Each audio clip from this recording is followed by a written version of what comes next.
Dans la continuité du sommet de Sotchi d'octobre 2019, un forum Russie-Afrique se tient à Moscou pendant 3 jours. L'occasion de développer les relations russo-africaines et ce, malgré le contexte international. Il faut tout d'abord dire que nous avons une longue tradition de coopération et de relations avec les pays africains. Nous avons des liens historiques qui remontent à l'époque de la lutte des peuples d'Afrique pour leur émancipation anticoloniale. S'agissant de l'état actuel des relations, nous considérons qu'elles se trouvent à un niveau insuffisant. Selon nous, ces relations ont un très grand potentiel qui n'est pas encore mis en valeur pour diverses raisons. Notamment, après la dissolution de l'URSS, nous n'avions pas cette possibilité. La Russie elle-même était préoccupée par ses propres réformes intérieures. Mais dès le début des années 2000, des changements ont commencé et en effet, un mouvement a commencé vers des pays africains. Il s'agit pour nous donc d'évaluer ensemble ce qui a été fait depuis le premier sommet Russie-Afrique. Qu'est-ce qui n'a pas marché, qu'est-ce qui a marché et quels sont les rectificatifs importants que nous devons faire afin de renforcer ces liens entre la Russie et l'Afrique. Donc c'est ici l'occasion de discuter, d'échanger sur toutes ces questions pour voir quelle orientation il faut donner, surtout que nous avons en perspective le prochain sommet. Invité d'honneur de ce Forum international de la jeunesse Russie-Afrique, l'activiste panafricaniste Kémy Séba estime que l'Afrique peut trouver en la Russie un partenaire fiable à la condition que cette relation se base sur la sincérité. À Moscou, ces jours-ci, pour participer à ce Forum Russie-Afrique, pourquoi c'est important pour vous de participer à ce genre d'événement ? Bon, moi, quand on m'invite, je viens. Toujours. Que ce soit des amis, comme ici, ou même des ennemis, s'ils m'invitent, je viens, je dis ce que j'ai à dire. Là, il se trouve que ce sont beaucoup plus des gens qui sont dans une démarche amicale, à première vue. Et il est important de venir aussi proposer notre propre narratif. Parce que quand je vois le président de l'Union africaine, entre guillemets Union africaine, Macky Sall, qui, lorsqu'il a parlé à Vladimir Poutine, mais il a été voué aux gémonies par les masses africaines. Tout le monde était fatigué de son discours teinté de la plus grande mendicité.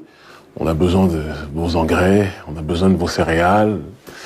Les gens sont fatigués d'avoir des responsables qui se comportent de cette façon.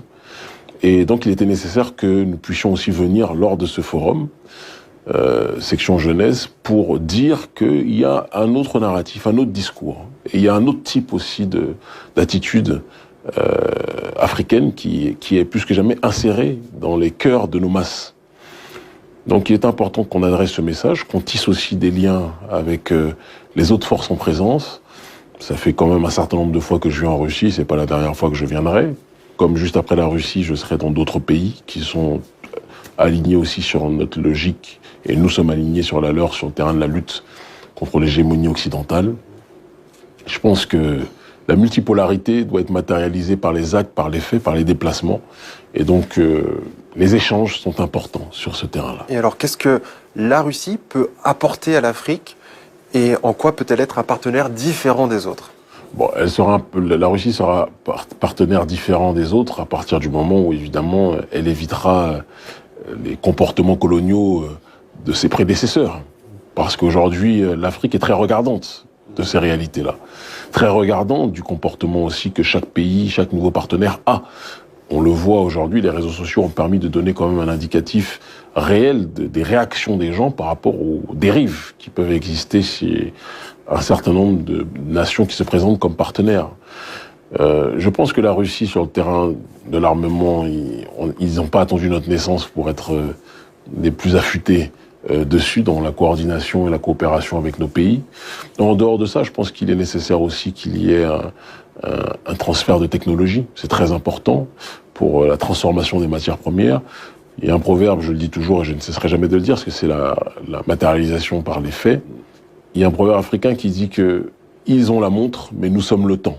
Autrement dit, vous avez les moyens technologiques, mais nous avons les matières premières. Vous avez des matières premières aussi, mais ce qu'on a quand même est très important. Et je pense que la transformation des matières premières est un deal win-win, gagnant-gagnant, un partenariat gagnant-gagnant dans lequel chacun pourrait se retrouver réellement.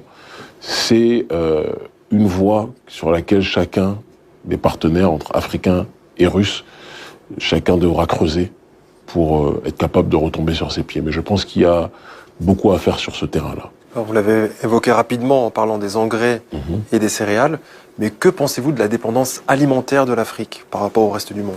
Le président Thomas Sankara disait que la dépendance alimentaire a été installée pour justement, en nous faisant croire que la nourriture se trouvait à l'extérieur de nous-mêmes, alors que nos sols regorgent d'éléments qui peuvent nous permettre d'obtenir une réalité de souveraineté alimentaire des plus effectives.